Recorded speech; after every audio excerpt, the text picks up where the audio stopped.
Hello बच्चों। देखो, equilibrium के कुछ क्वेश्चंस हैं और इसको सॉल्व करते हैं। ये मैंने 5-7 क्वेश्चन लिखा है। इन चारों क्वेश्चन में इक्विलिब्रियम कांस्टेंट पूछा जा रहा है, ठीक। और इसमें भी पूछा जा रहा है। आओ देखते हैं। बहुत इजी इजी क्वेश्चन है। देखो, इक्विलिब्रियम क्या लिखा जाता है? Equilibrium constant is equal to active mass of product upon active mass of reactant. तो देखो, और देखो, ये एक बात ये ध्यान दो, active mass of solid is 1, ठीक।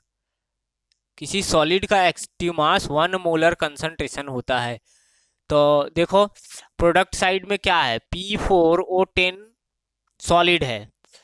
तो हम लिख दे रहे हैं P4 और O10 सॉलिड, एक्टिव मास ये 1 हो जाएगा अपान P4 सॉलिड है 2 O2 का स्क्वायर। तो देखो यहाँ 4 होल 5 है, स्क्वायर नहीं है। अब क्या हो रहा है, मैंने बताया कि सॉलिड का एक्टिव मास 1 होता है। तो वहां पे सॉलिड है, यहाँ पे सॉलिड है, 1 1 रखोगे, आंसर क्या आएगा? 1/दिस, ठीक। अगर इसकी यूनिट लिखा जाएगा तो लिखा जाएगा 1/मोल पर लीटर के होल 5। सोच लो भाई, फास्फोरस सॉलिड स्टेट में है और इधर आपका जो कंपाउंड बना वो भी सॉलिड ही प्रेसिपिटेट हुआ।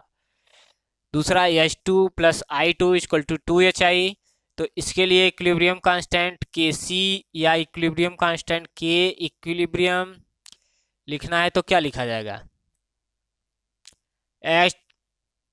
एक्टिव मास ऑफ HI कितने मालिक्यूल है? 2, सॉरी कितने मोल? 2।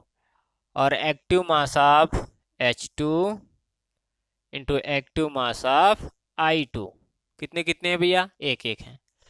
तीसरे के लिए लिखना है तो क्या लिखोगे? देखो, अगर कुछ नहीं लिखा गया है इसका मतलब वो गैस है। ये आपके दूसरे का। तीसरे का देखो, लिखो, कौन लिख लेगा? अरे इसमें है क्या भाई? K equilibrium equal to active mass of product upon active mass of reactant. अगर यही न्यूमेरिकल वैल्यू दिया रहेगा, जैसे कह देंगे कि आपके HI का मोलर कंसंट्रेशन 0.5 है मोल पर लीटर, और हाइड्रोजन का 0.2, और आयोडीन का 0.3, ठीक। तो बस न्यूमेरिकल वैल्यू रख के सॉल्व कर लोगे। 0.5 का स्क्वायर अपान 0.2 इंटू 0.3 सॉल्व करके आंसर आ जाएगा। प्रोडक्ट अपान रिएक्टेंट करना है भाई। NOCl whole square upon NO का whole square Cl2, active mass of NO। देखो, ऐसे तो एक्टिव मास बड़े ब्रैकेट में लिखा जाता है, लेकिन फास्ट करने के लिए आप कर सकते हो ऐसा। बात समझ में आई? NO square active mass of Cl2, ये न्यूमेरिकल वैल्यू रखो। अच्छा, इसकी यूनिट बता दो भैया। यूनिट क्या होगा?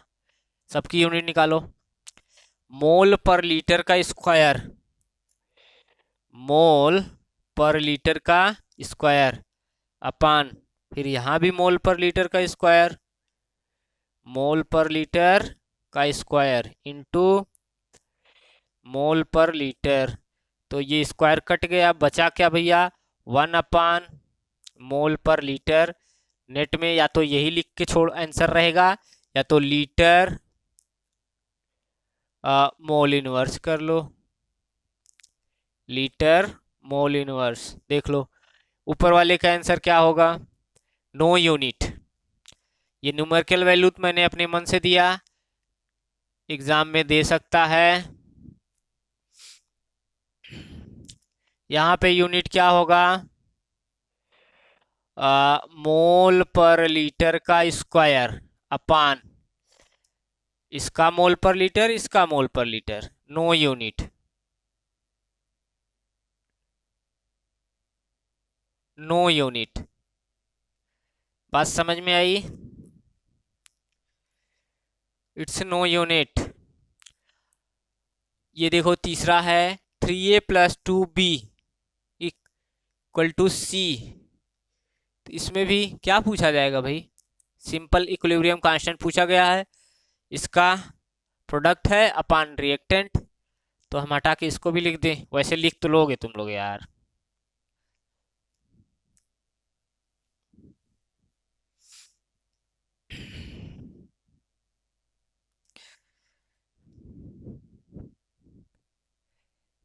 बोलो बोलो बोलो, लिख लोगे। इसको देखो, ये दो रिएक्शन है, ठीक, और इन दोनों में रिलेशन पूछा गया है। इसको हम K1 मान ले रहे हैं, इसको K2 मान ले रहे हैं, ठीक। तो किसी एक रिएक्शन को अलट पलट मल्टीप्लाई करके दूसरे रिएक्शन के बराबर कर डालो। 2SO2O2 और 2SO3, ठीक। अगर इस वाले रिएक्शन में हम 2 से मल्टीप्लाई कर देंगे, on multiplying 2 in reaction first, तो 2SO2 मिला, 2SO2 प्लस हाफ 2 से यहाँ मल्टीप्लाई करोगे ये कट जाएगा, फिर O2 केवल होगा इक्वल टू, देखो 2SO3, 2SO3। तो जब हम इस रिएक्शन में 2 से मल्टीप्लाई किए तो ये जो फैक्टर है ये इसके पावर में लग जाएगा, तो ये K1 का स्क्वायर हो गया। अब दोनों का relation K2 equal to K1 का स्क्वायर आएगा, देखो ध्यान से। अब K1 इक्वल टू √K2, या तो ये आंसर हो सकता है या तो ये आंसर हो सकता है, ऑप्शन में दोनों में से जो होगा वो आप रखोगे।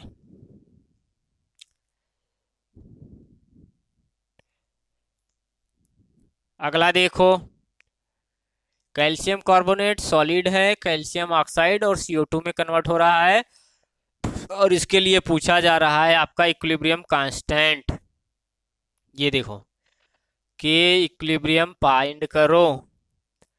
तो simple, active mass of product आपको याद इतने रखना है into active mass of reactant, बस। अब इसका एक्टिव मास सबका रखते जाओगे, वो कितना मल्टीप्लाई है वो रख दोगे, ठीक। प्रोडक्ट क्या है भैया? कैल्शियम ऑक्साइड सॉलिड है, इसलिए यस लिख दिया गया, इनटू CO2 गैस है, अपान देखो कैल्शियम कार्बोनेट सॉलिड है। तो हमने ये बताया कि सॉलिड का एक्टिव मास 1 होता है, प्योर लिक्विड का एक्टिव मास 1 होता है, ये 1 हो जाएगा, ये 1 हो जाएगा, तो आपका केवल और केवल CO2 बचेगा।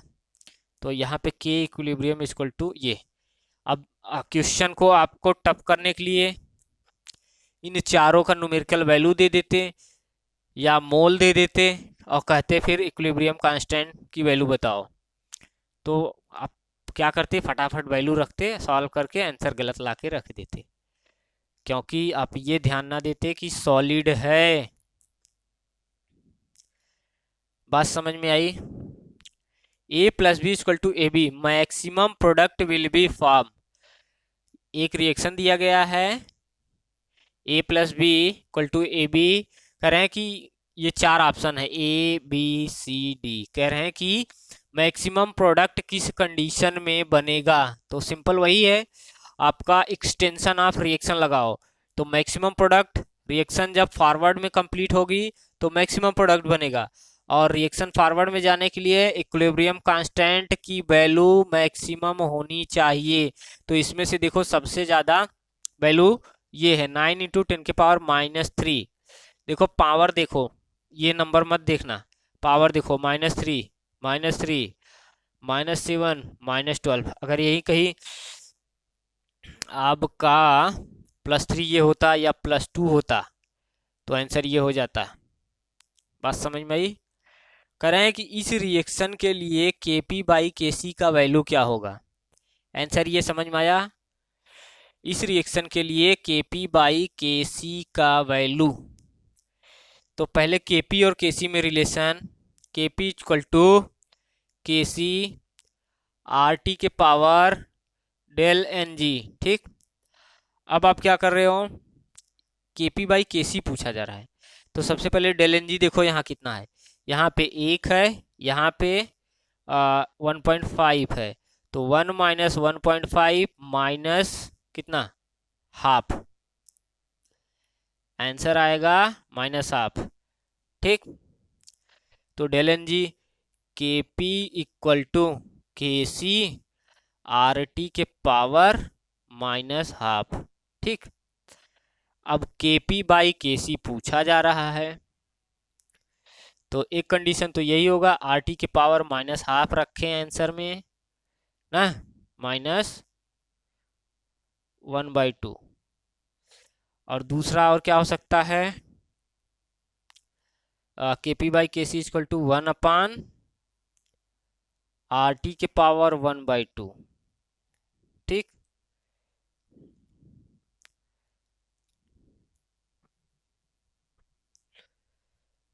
देख लो भैया, ये आपके कुछ क्वेश्चन है, देखो तब हम बताते हैं।